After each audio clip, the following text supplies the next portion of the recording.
lennettiin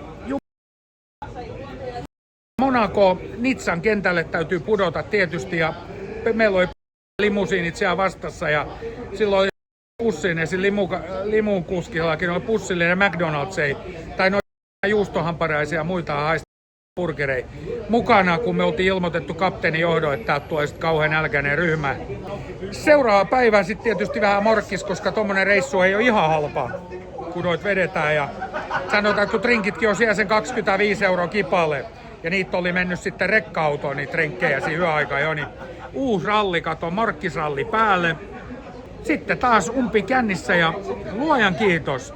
Sinne tuli ystävämme Topi Sukari sitten, kenen oli siihen aikaan vielä asunto Nizzassa ja hänellä oli sitten takki auki ja rahaa oli, niin hän sanoi, että hän pojat tarjoaa meidät yökerhoon ja mä olin siellä suunapäänä sitten tietysti itselläni aika kuivana jo, pankkitili oli mennään sen verran mennyt, sanotaan näin, että 50 ei riitä. Ja selvä, ja mentiin pikkupudhaan, niin meidän pelkät sisäänpääsymaksut toi 70 000 €. Kyllä, kuulit oikein, pelkät sisäänpääsymaksut.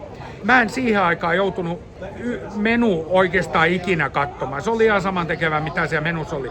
Mutta siellä, niin se alarekisteri, eli se halvin, kun tuommoinen puoli litraa pullokin oli 4 tonnia ja semmoista, niin siellä piti vähän sit katsoa.